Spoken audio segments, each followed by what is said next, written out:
நிமிர்ந்த நன்னடை, நேர்கொண்ட பார்வை, நிலத்தில் யாருக்கும் அஞ்சாத நெறிகள், திமிர்ந்த ஞான செருக்கோடு இச்சகத்தில் வஞ்சகற்கு கிஞ்சித்து மஞ்சாத நெஞ்சுரமும் ஒருங்கே வாய்க்க பெற்று கலைத்துறையில், திரைத்துறையில், முற்போக்கு எழுத்தாளர்கள் சபையில் விண்மீனின் பெயர் கொண்டு ஒளிரும் சுடரொளி பன்முகத்திறன் பெற்ற சிறப்பு விருந்தினர் திருமதி ரோகிணி அவர்களின் அறிமுகம்.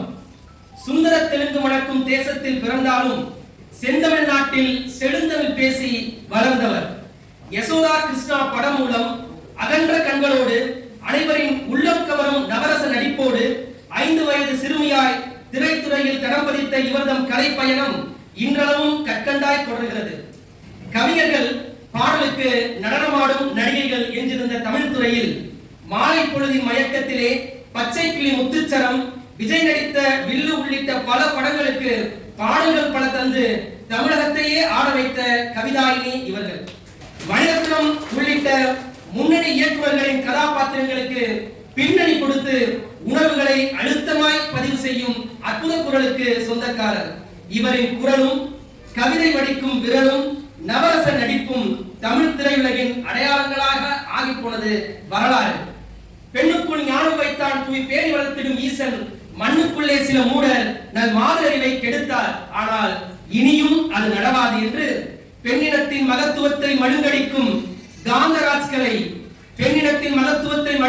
காந்தராஜ்களை கம்பி எண்ண வைக்கும் கலைவுலகை மட்டுமல்ல பெண்ணுலகிற்கே பெருமை சேர்க்கும் பெண்ணியல் போராடி இளமை முதல் கல்வி மேல் கனியாத தாகம் கொண்டிருந்தாலும் கல்வி கனவுக்கு முற்றுப்புள்ளி வைத்தது கலைத்துறை.